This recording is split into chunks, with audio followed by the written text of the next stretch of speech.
Hello বন্ধুরা, আজকে আমি আপনাদেরকে কিছু কথা বলতে চাই যেগুলি কোনো নিউজ চ্যানেলে বলছে না। নিউজ চ্যানেলে এই কথাগুলির বিষয়ে কোনো আলোচনাই হচ্ছে না।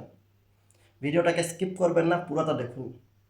ভারতবর্ষে হয়তো অর্থনৈতিক মন্দা আসতে চলেছে, এটা আমার কথা নয়, এটা বড় বড় অর্থনৈতিক বিশেষজ্ঞদের কথা।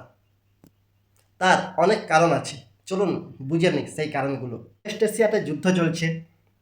স্টেট অফ হরমোজ, যেখানে প্রায় 90% অয়েল রপ্তানি করার রুট হিসাবে চিহ্নিত করা হয় যে রুটটাকে, সেই রুটটা অলমোস্ট ডিসরাপ্ট হয়ে গেছে। ক্রুড অয়েল, যেটা এক বছর আগে $60 ছিল, সেটা আজকে $101, almost double. India 85% crude oil import করে, যেটার বেশিরভাগটাই আসে স্টেট অফ হরমোজ এই রুটটা দিয়েই।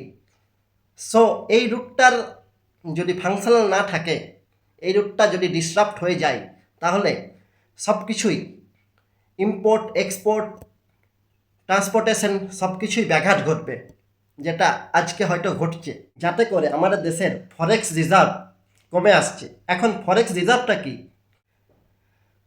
বিভিন্ন সংকটজনিত বাধা বিপত্তিকে এড়ানোর জন্য আরবিআই কিছু সংখ্যক ডলার ব্যাংকের কাছে রিজার্ভ রাখে, আরবিআইয়ের কাছে সেটা রিজার্ভ রাখে। এক্ষেত্রে ক্রুড অয়েলের দাম বাড়বে, তো ফরেক্স রিজার্ভ অর্থাৎ ডলার ভারত থেকে বাইরের দেশে যাবে। সেক্ষেত্রে ফরেক্স রিজার্ভ আমাদের দেশে অর্থাৎ আরবিআইয়ের কাছে কমে আসবে। ফরেক্স রিজার্ভ কমা মানে ডলারের ভ্যালু বাড়া, আর ডলারের ভ্যালু বাড়া মানে রুপির ভ্যালু কমা।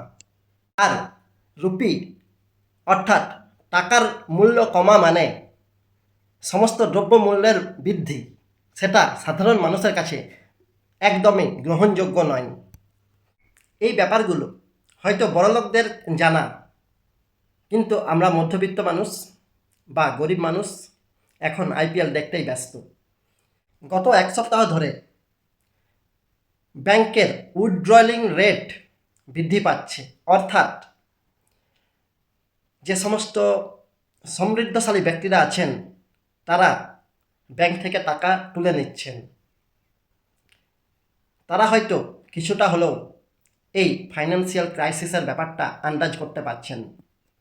পেট্রোলের দাম বিগত 15 দিনে 3বার বেড়েছে। 1991 সালে ভারতের ফাইন্যান্সিয়াল রিজার্ভ এতটাই পড়ে গেছিল যে ভারতের সোনা বিদেশের ব্যাংকে জমা রাখতে হয়েছিল।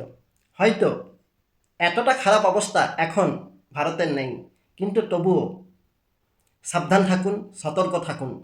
আর সবচেয়ে ইম্পর্ট্যান্ট কথা, নিজেদের খরচাকে একটু সংযত করুন, কারণ আগামী দিনে কি হতে চলেছে তা এখন কেউ জানে না।